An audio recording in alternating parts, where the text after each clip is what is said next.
9वें महीने में प्रसव के लक्षण 20 दिन पहले क्या होते हैं, 2 दिन पहले क्या होते हैं और सिर्फ 2 घंटे पहले क्या लक्षण उभर कर सामने आते हैं। आज इस वीडियो के माध्यम से मैं डॉक्टर श्रुति बतौर स्त्री रोग विशेषज्ञ आप सब व्यूअर्स के साथ इसी से संबंधित संपूर्ण जानकारी शेयर करूंगी। तो अगर आप ये सारी जानकारी पाने के लिए इच्छुक हैं तो मेरे साथ वीडियो के आखिरी तक जरूर बने रहिए। चलिए दोस्तों, अब हम सीधे शुरू करेंगे। नमस्कार दोस्तों, मैं हूं doctor Shruti and welcome once again to your own wellness channel doctor Shruti's corner, a wellness channel to help you stay healthy and stay happy. Let's get started straight away.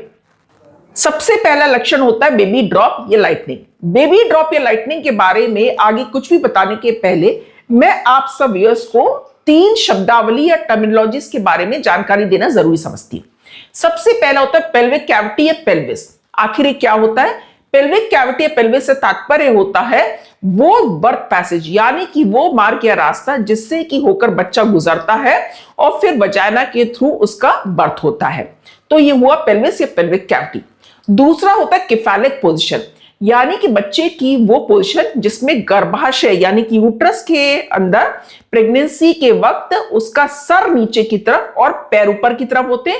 इसको केफालिक पोजीशन कहा जाता है और केफालिक पोजीशन में नॉर्मल वजाइनल डिलीवरी होने की संभावना बहुत ज्यादा बढ़ जाती है। तीसरा होता है डायफ्राम।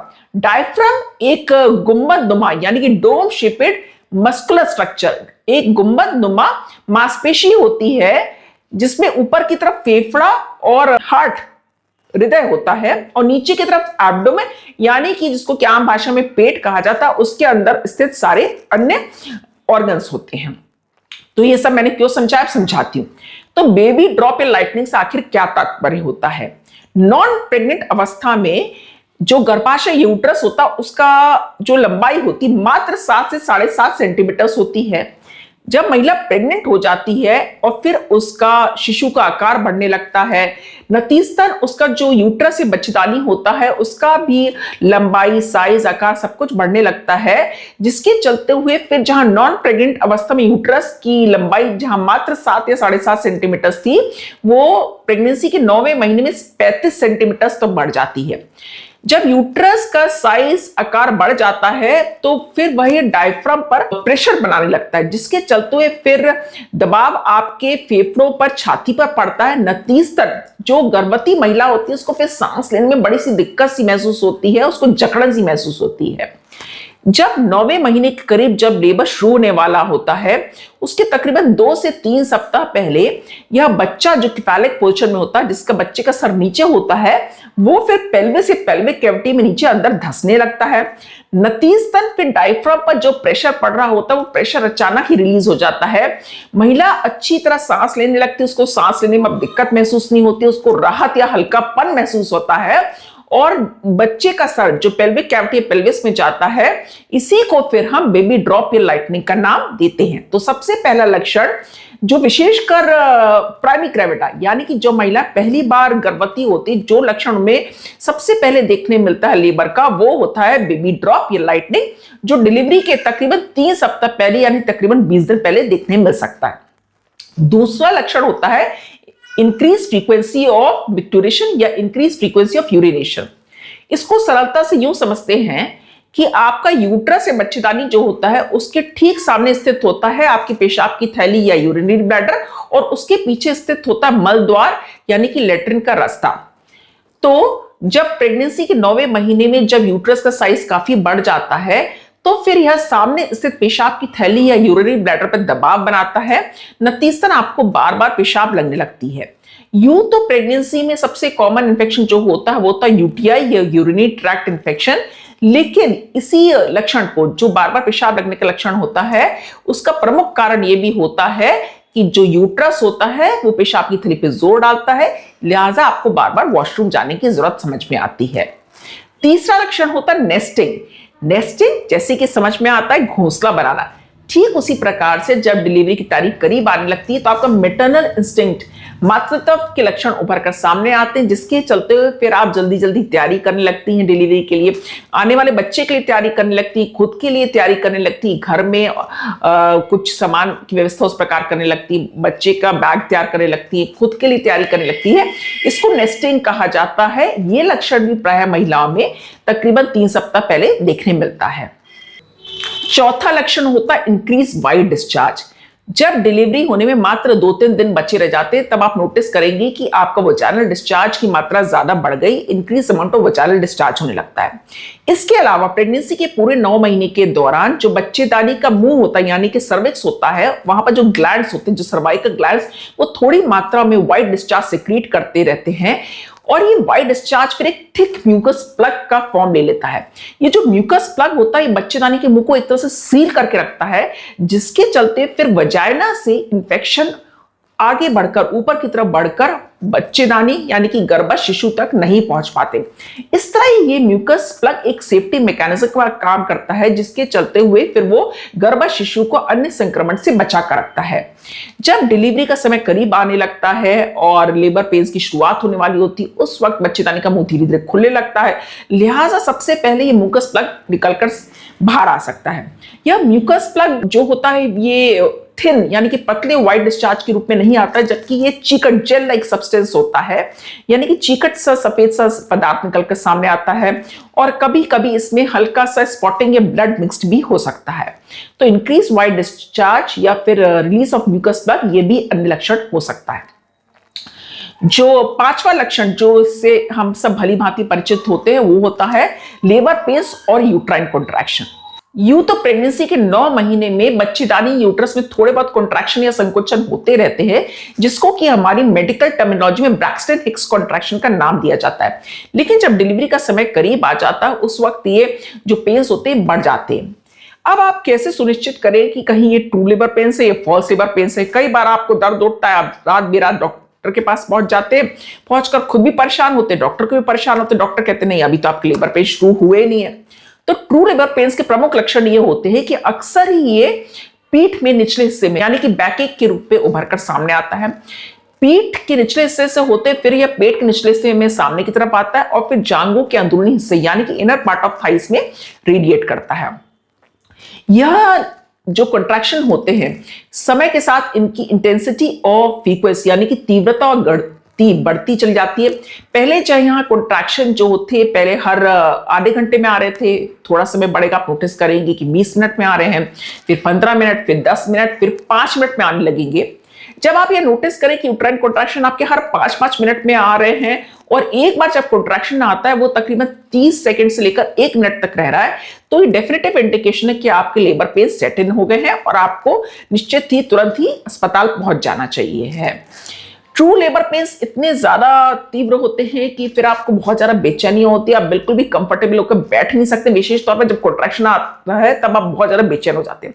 इसके अलावा कोई भी पेन किलर्स लेने पे या आराम करने के बावजूद भी ट्रू लेबर पेन सबसाइड नहीं होते हैं, अपितु समय के साथ साथ जैसे मैंने समझाया था इनकी तीव्रता और गति बढ़ती चली जाती है। तो जब भी आपको इस तरह लेबर पेन्स के लक्षण समझ में आए तो आपको बिना देर करे तुरंत ही अस्पताल पहुंच जाना चाहिए। जब आप अस्पताल पहुंच जाएंगे तो उसके बाद आपकी हिस्ट्री लेने के बाद और आपका पर एब्डोमेन यानी कि पेट के माध्यम से एग्जामिनेशन करने के बाद फिर आपके डॉक्टर्स आपका इंटरनल एग्जामिनेशन या पीवी एग्जामिनेशन करेंगे। पीवी यानी कि पर वजाइनल एग्जामिनेशन करेंगे। पर वजाइनल एग्जामिनेशन करने पे 2 साइंस उभर कर सामने आते हैं। पहला होता है सर्वाइकल एफेसमेंट, दूसरा होता है सर्वाइकल डायलेटेशन। जो प्राइमरी ग्रेविटस होती है यानी कि जो महिलाएं पहली बार डिलीवरी जिनकी होने वाली होती हैं उनमें फर्स्ट स्टेज ऑफ लेबर यानी कि लेबर पेन्स की शुरुआत होने से लेकर जब सर्विक्स या बच्चेदानी का पूरी तरह खुल जाता है वो ड्यूरेशन जो होता है वो तकरीबन 12 घंटे का होता है। वहीं दूसरी तरफ जो मल्टी ग्रेविटस होती हैं यानी कि जो इनके बच्चे पहले भी हो चुके हैं उनमें फर्स्ट स्टेज ऑफ लेबर यानी कि लेबर पेन्स की शुरुआत से लेकर बच्चेदानी का मुंह पूरी तरह खुल जाने की जो ड्यूरेशन होता है वो तकरीबन 6 से 8 घंटे तक का होता है। तो जब डॉक्टर आपका इंटरनल एग्जामिनेशन करते हैं तो वह देखते हैं कि सर्वाइकल डायलेटेशन और एफेसमेंट आखिर कितना हुआ है। तो जहां प्राइमरी ग्रेविटास में फर्स्ट स्टेज में तकरीबन 12 घंटे लगेंगे, मल्टी ग्रेविटा में तकरीबन 6 से 8 घंटे लगेंगे, तो हर घंटे सर्वाइकल डायलेटेशन की गति तकरीबन 1 सेंटीमीटर तक होती है। और जब यह सर्विक्स यानी बच्चेदानी का मुंह पूरी तरह 10 सेंटीमीटर तक डायलेट हो जाता है तो उसको फुली डायलेटेड सर्विक्स कहा जाता है, और उसके बाद ही फिर डिलीवरी होना संभव होती है। सर्वाइकल इफेसमेंट से तात्पर्य होता है कि जहां पहले बच्चेदानी के जो मुंह होता है उसकी थिकनेस रहती है, जैसे जैसे बच्चेदानी का मुंह खुलने लगता है फिर यह थिकनेस कम होती जाती है, पतली पतली होती चली जाती है। तो सर्वाइकल इफेसमेंट को डॉक्टर्स परसेंटेज में देखते हैं कि 60% इफेस्ड है कि 70% इफेस्ड है कि फुली इफेस्ड है।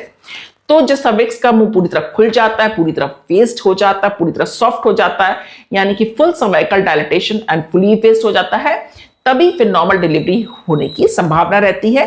तो ये जो 2 साइंस होते हैं इनको डॉक्टर्स इंटरनल एग्जामिनेशन के माध्यम से ही फिर पता लगा सकते हैं। यूं तो प्रसव के लक्षणों में प्रमुखतः सबसे पहले लेबर पेन्स की शुरुआत होती है, लेकिन कभी कभी लीकिंग से भी हो सकती है। लीकिंग से तात्पर्य होता है कि बच्चे के चारों तरफ जो पानी की थैली होती है, जिसमें चारों तरफ पानी होता है, जिसमें बच्चा सुरक्षित रहता है, वो कभी कभी लेबर पेन्स की शुरुआत होने के पहले फट जाती है। इसको लीकिंग कहा जाता है या rupture of bag of membranes कहा जाता है। अब आप कैसे पता करें कि ये पेशाब निकल रही है या फिर ये बैग ऑफ मेम्ब्रेन्स रप्चर हो गया है? तो आपको अगर कंफ्यूजन हो तो अगर आप वॉशरूम जाके देखेंगे और अगर आप यूरिन होना होगा तो एक बार में होकर आप फुर्सत हो जाएंगे। वहीं दूसरी तरफ ये जो rupture of bag of membranes होता है, ये या तो थोड़े थोड़े ट्रिकलिंग, थोड़ी थोड़ी बूंद के रूप में सामने आ सकती है, गश ऑफ फ्लूइड यानी कि लगा एकदम से ही फट के सामने आ सकता है, जिससे आपके पूरे अंडरगारमेंट्स, पूरे पैर सब भीग जाते हैं। और आप जब वॉशरूम से आ जाएंगे उसके बाद भी ये लीकिंग कंटिन्यूड रहती है। तो ऐसी स्थिति में फिर आप डॉक्टर के पास जाएंगी तो डॉक्टर आपकी हिस्ट्री लेने के बाद और आपको इंटरनल एग्जामिनेशन करके पता लगा सकते हैं कि आपकी लीकिंग तो नहीं हो रही, कहीं rupture of bag of membranes तो नहीं हो गया। एक बार लीकिंग की शुरुआत हो जाए तो फिर यही कोशिश रहती है कि 24 घंटे के अंदर डिलीवरी हो ही जानी चाहिए, अन्यथा गर्भ शिशु तक इंफेक्शन पहुंचने का खतरा बना रहता है। नेक्स्ट जो लक्षण होता है वो होता है शो, ब्लडी शो या ब्लड मिक्स डिस्चार्ज।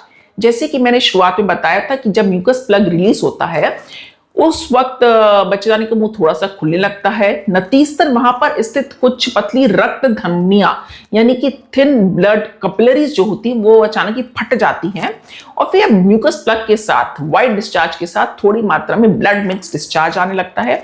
ये ब्लड मिक्स डिस्चार्ज भी इंडिकेट करता है कि अब आपका प्रसव का समय करीब आ गया है। लास्ट लक्षण जो कुछ महिलाओं में देखने मिल सकता है, तकरीबन 2-3 दिन पहले से लेकर ठीक लेबर के समय भी देखने मिल सकता है, वो होता है लूज मोशंस।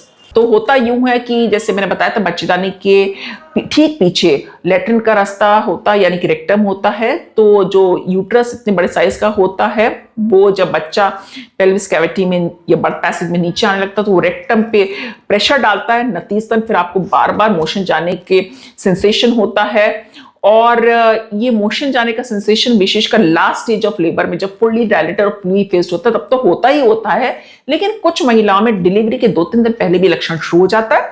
तो अगर आपको इंक्रीज बाउल मूवमेंट से आपको बार बार लूज मोशन जैसा लग रहा है तो भी ये लक्षण हो सकता है कि अब आपका प्रसव जल्दी ही समय करीब आ गया है। तो दोस्तों आज इस वीडियो के माध्यम से मैंने आप सब व्यूअर्स के साथ शेयर करे 10 वो लक्षण 9वें महीने में प्रसव के लक्षण जो 20 दिन पहले, 2 दिन पहले या 2 घंटे पहले आते हैं। अगर फिर भी इससे जुड़े आपके कुछ कंफ्यूजन्स हैं तो आप नीचे कमेंट बॉक्स में मुझसे जरूर पूछ सकते हैं।